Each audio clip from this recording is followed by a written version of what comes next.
Tom. The Live 5 for 6 Skyview Network, sponsored by Terry Lambert Hyundai. What a difference a day makes. Notice how much cooler it is today. Almost 10 plus degrees cooler than we were this time yesterday, thanks to the cold front. And it's only going to get colder. We'll detail a full 5 for 6 forecast straight ahead. Right now on News Channel 6 at 4, a high-speed rail system from Atlanta to Augusta is a step closer to becoming a reality. A closer look at those plans. Plus, it's that time of year when packages are getting delivered to your home for the holidays, how you can protect your items from getting stolen. And the Swainsboro Tigers playing for a state title in football. We have live coverage from Atlanta as your News at 4 starts now. Live from Television Park, this is WJBF News Channel 6 at 4.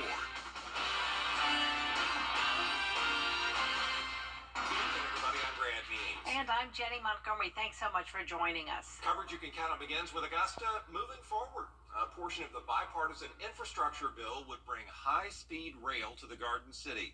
It's a $30 billion investment that offers high-speed rail across several states, including Georgia and South Carolina. The Corridor Identification and Development Program would link Charlotte to Atlanta with stops in Augusta, Athens, and Greenville. Senator John Ossoff's office reports another option would connect Atlanta to Savannah with stops in Augusta, Macon, and Athens.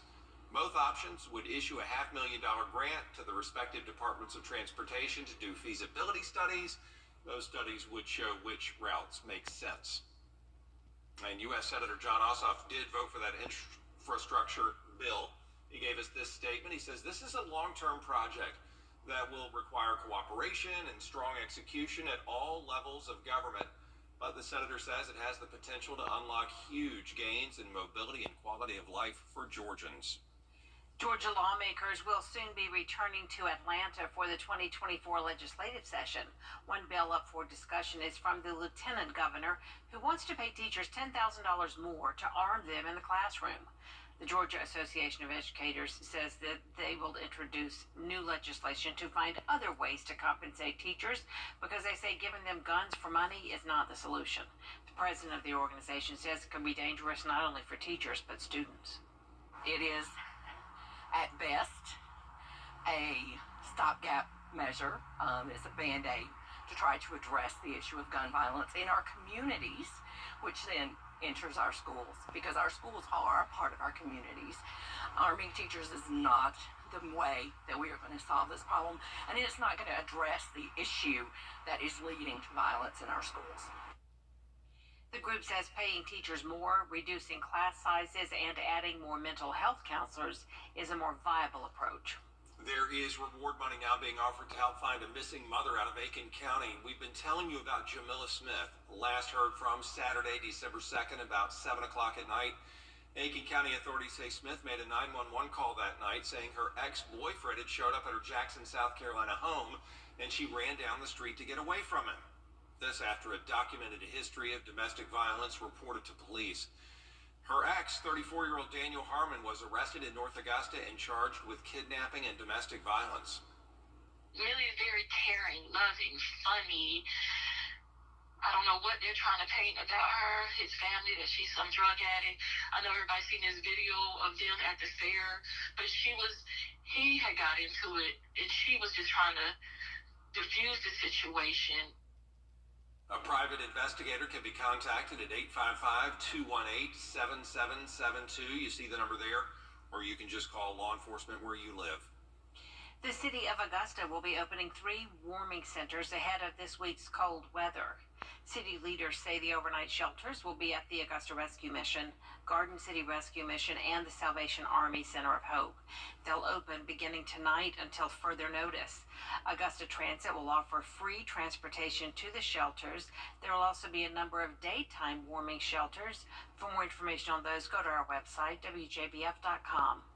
It is time now, speaking of cold weather, for a check of our forecast. Yeah. South Carolina law enforcement is getting some major help in its efforts to fight human trafficking, and they're going to do it by way of $7 million worth of grant money. That's cash that's going to be used for a number of needs, including a couple of state trafficking investigators, a victims advocate prosecutors, paralegals, investigators at the 9th and 1st Judicial Circuits. Really a chance to beef up the team.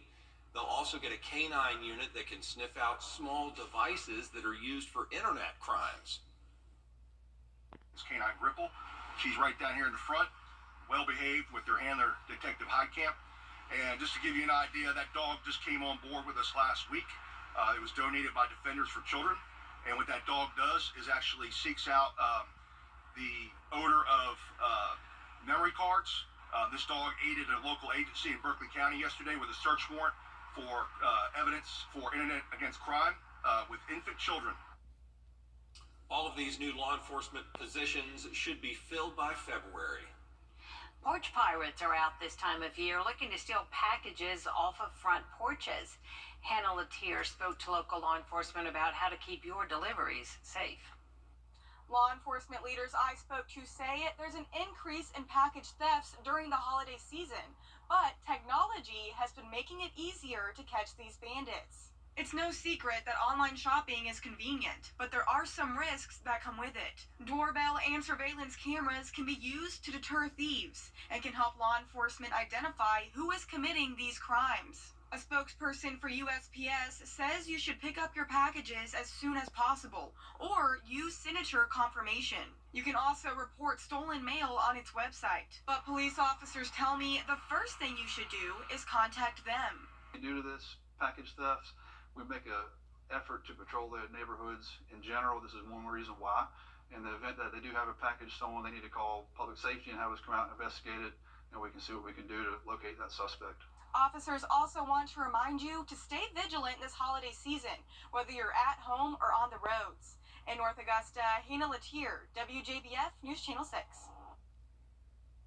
Happening right now, the Swainsboro Tigers football team is playing for a state championship. Such an exciting day in the state capitol. And there's Gramley live at Mercedes-Benz Stadium where the game just kicked off. Right, Graham?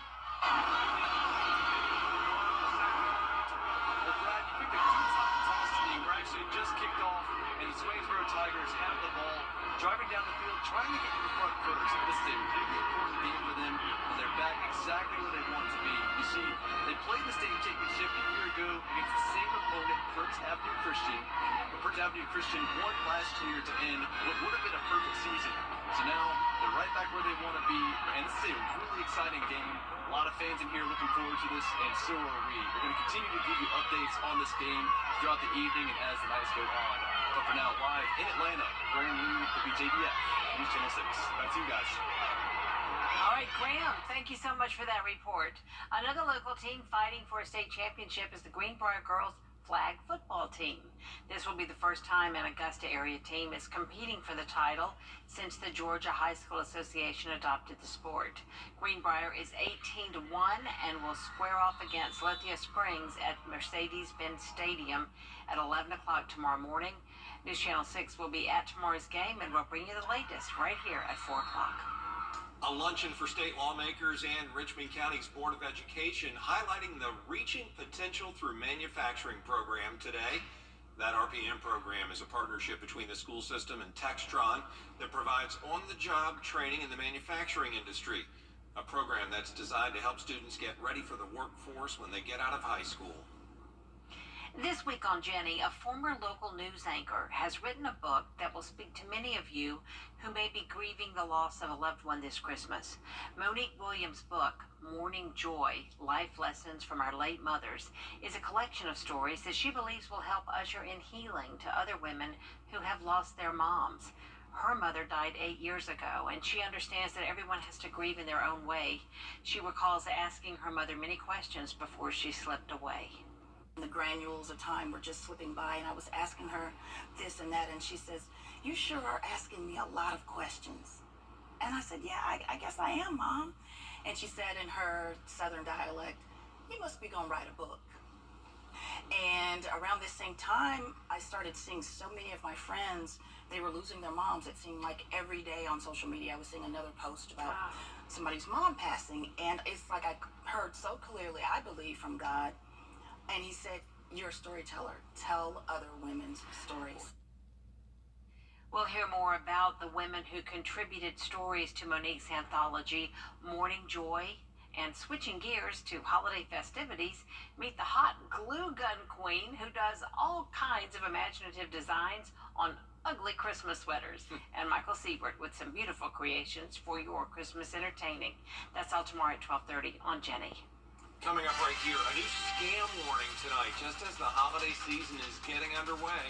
What police say you need to look out for before buying gift cards when we come back. Art Center, January 24th. Tickets on sale now at Ticketmaster.com. A new warning tonight about gift card scams. You know, the National Retail Federation says gift card spending could be around $29 billion this season. Lara Spencer with more about what you need to know. There is a scratch tab that's at the top of the card that you scratch away that has a code on it. Officials with a new warning for holiday shoppers about gift card scams. A community member that was trying to return a gift card or try to get their money back on a gift card because they found that it was cut. The latest incident in California prompting officers to take to social media showing how this scam works. And what they do is they heat up these envelopes to where they can open them as carefully as they can, remove the card, and actually cut the top of the card off. That top of the card holding the code that gives a person access to the amount of money put on it. The thief then puts the gift card back in the envelope, reseals it, and places it back on shelves. Nicole Randall from Ohio says in 2021, she bought her husband a $100 Amazon gift card for Christmas, but when they opened the packaging, the card was cut in half. There was a small slit in the side of the jacket, the Amazon jacket, and what they did was they slid in that small barcode to the other half of card that they had, and then put it right over top the actual card that was in their barcode. So then when we scanned it and loaded the money, it actually was put on the gift card that the other scammer had the other half of. And that's just one way gift card scams work. The New Britain Township Police Department in Pennsylvania reporting more than 100 gift cards were recently compromised at a local grocery store. This time, scammers tampering with the protective cover in the store to get the number off the back of the card. Police warning shoppers to be on the lookout this holiday season. Either feel for the entire card, should be the same size as a credit card, or with the permission of the store, when you go up to purchase these, as you're purchasing them, remove them from these folders. Wow, they really spend a lot of time thinking of ways to rip us off, don't they? My goodness. Well, you have exactly 2 weeks to finish Christmas shopping, and if you have to ship some of those gifts, you may want to hurry because holiday shipping deadlines are looming, and you might want to send items out earlier in the day. If you go too late, your package may not ship until the next day. The first deadline is FedEx Ground Economy shipping. That's coming up this Wednesday. Jean Paul says she isn't worried about her packages arriving in time for Christmas. I'm a military brat, and having spent many years separate from my family in a lot of different places, I always ship very early because I'm always fearful that they will not receive their gift in time. So usually by the first week of December, maybe the second week, I have my things out the door. And one of those things includes a lovely Christmas letter the Paul family always sends, I can tell you that. You can find the full list of shopping deadlines for the Post Office, FedEx, and UPS on WJBF.com. Don't go away. Chief Meteorologist Tim Miller has a look at your forecast. Plus, if you are looking to get into the Christmas spirit tonight, we'll take a look at a family-friendly event that celebrates the birth of Jesus. I'm attorney Jamie. May tweak that and move it later on, but right now we'll just call it scattered showers come this weekend. That's your forecast. Jenny, Brent. All right, Tim, thanks. Well, the threat of bad weather forced a holiday event in Lincolnton to be rescheduled. And we're pleased to tell you that the First Assembly of God is now ready to host its Path to Christmas. That's tonight from 6:30 till 8:30. The Path to Christmas, an outdoor depiction of the life of Jesus. Visitors are loaded onto trailers that take them through the woods where narrators tell all about the different scenes in the story of Christ. The First Assembly of God is at 328 May Avenue in Lincolnton. Last year, more than 1,500 people attended that event. Mighty special.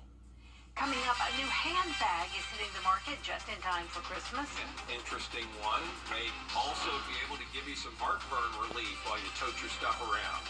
Stay with us.